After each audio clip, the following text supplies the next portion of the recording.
ਇਹ ਸਿਲੰਦਰ ਦੀ ਆਵਾਜ਼ ਸ਼ਹਿਰ ਹਿਲਦਾ ਹੈ। ਨਾਮ ਸਾਦਾ ਸੁਣ ਕੇ ਹਰ ਦਿਲ ਸੰਭਲਦਾ ਹੈ। ਕੱਲੀ ਗੱਡੀ ਕਾਲੇ ਸ਼ੀਸ਼ੇ ਰਾਹ ਆਪਣੇ, ਜਿੱਥੇ ਖੜ ਜਾਈਏ ਉੱਥੇ ਨਿਸ਼ਾਨ ਆਪਣੇ। ਗੱਲਾਂ ਕਰਦੇ ਲੋਕ ਅਸੀਂ ਕੰਮ ਕਰਦੇ, ਸੁਪਨੇ ਸੀ ਛੋਟੇ ਹੁਣ ਆਸਮਾਨ ਭਰਦੇ। ਨਾ ਕਿਸੇ ਕੋਲੋਂ ਮੰਗਿਆ ਨਾ ਕਿਸੇ ਨੂੰ ਦਿੱਤਾ, ਮਿਹਨਤ ਦੇ ਜ਼ੋਰ ਤੇ ਨਾਮ ਆ ਲਿਖਿਆ। ਜਿਨ੍ਹਾਂ ਨੇ ਸੀ ਹੱਸ ਕੇ ਕਹਿ ਨਹੀਂ ਕਰ ਸਕਦਾ, ਜੇ ਉਹੀ ਪੁੱਛਦੇ ਭਰਾ ਕਿਵੇਂ ਕਰ ਸਕਦਾ। ਸਿਲੰਦਰ ਜਿੰਜ ਗਰਜੇ ਦਿਲ ਵਿੱਚ ਜਜ਼ਬਾ, ਖੱਜ ਪਰ ਅੱਛੇ ਆਪਣੀ ਹੀ ਲੈਣੀਏ ਆਪਣਾ ਹੀ ਰੂਟ। ਜਿੱਥੇ ਅਸੀਂ ਆਈਏ ਹੋਵੇ ਸਲੂਟ ਆਪਣੀ ਹੀ ਲੈ। ਸਿਲੰਦਰ ਇੰਜ ਗਰਜੇ ਦਿਲ ਵਿੱਚ ਜਜ਼ਬਾ, ਖੱਜ ਪਰ ਅੱਛੇ ਆਪਣੀ ਹੀ ਲੈਣੀਏ ਆਪਣਾ ਹੀ ਰੂਟ। ਜਿੱਥੇ ਅਸੀਂ ਆਈਏ ਹੋਵੇ ਸਲੂਟ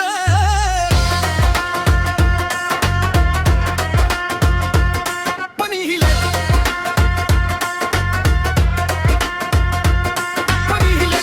ਸਿਲੰਦਰ ਆਵਾਜ਼ ਭਾਰੀ, ਮਿਹਨਤ ਨਾਲ ਬਣਾਈ ਦੁਨੀਆ ਸਾਰੀ। ਨਾ ਫੇਮ ਪਿੱਛੇ ਨਾ ਕਿਸੇ ਦਾ ਡਰ, ਆਪਣਾ ਹੀ ਨਾਮ ਆਪਣਾ ਹੀ ਘਰ। ਪਿੰਡ ਤੋਂ ਸ਼ਹਿਰ ਤੱਕ ਗੱਲ ਮੇਰੀ ਚੱਲੇ, ਸੱਚ ਦੇ ਰਾਹ ਤੇ ਪੈਰ ਮੇਰੇ ਭੱਲੇ। ਦੁਨੀਆ ਦੀ ਭੀੜ 'ਚ ਅਲੱਗ ਪਹਿਚਾਨ, ਕੰਮ ਬੋਲਦਾ ਸਦਾ ਨਾ ਬੋਲਦਾ ਜ਼ੁਬਾਨ। ਟਾਈਮ ਬਦਲਦਾ ਬੰਦੇ ਨਹੀਂ ਜਿੰਨੇ ਸੱਚੇ ਨੇ ਉਹ ਥੱਲੇ ਨਹੀਂ। ਅੱਜ ਜਿਹੜੇ ਖੜੇ ਨੇ ਨਾਲ ਮੇਰੇ, ਕੱਲ ਵੀ ਹੋਣਗੇ ਮੇਰੇ ਯਾਰ ਮੇਰੇ। ਸਿਲੰਦਰ ਇੰਜ ਗਰਜੇ ਸੁਪਨੇ ਸਾਰੇ ਹੁਣ ਸੱਚ ਵਿੱਚ ਵਰਸੇ। ਆਪਣੀ ਹੀ ਲੈਨੇ ਆਪਣਾ ਹੀ ਰੂਟ, ਜਿੱਥੇ ਅਸੀਂ ਆਈਏ ਹੋਵੇ ਸਲੂਟ ਆਪਣੀ ਹੀ ਲੈ। ਸਿਲੰਦਰ ਇੰਜ ਗਰਜੇ ਦਿਲ ਵਿੱਚ ਜਜ਼ਬਾ, ਖੱਜ ਪੇ ਵਰਛੇ ਆਪਣੀ ਹੀ ਲੈਨੇ ਆਪਣਾ ਹੀ ਰੂਟ। ਜਿੱਥੇ ਅਸੀਂ ਆਈਏ ਹੋਵੇ ਸਲੂਟ।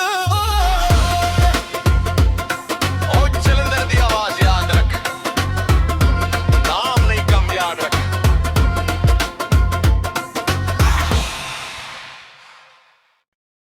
ਇਹ ਸਿਲੰਦਰ ਦੀ ਆਵਾਜ਼ ਸ਼ਹਿਰ ਹਿਲਦਾ ਹੈ।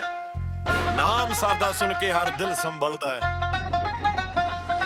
ਕੱਲੀ ਗੱਡੀ ਕਾਲੇ ਸ਼ੀਸ਼ੇ ਰਾਹ ਆਪਣੇ, ਜਿੱਥੇ ਖੜ ਜਾਈਏ ਉੱਥੇ ਨਿਸ਼ਾਨ ਆਪਣੇ। ਗੱਲਾਂ ਕਰਦੇ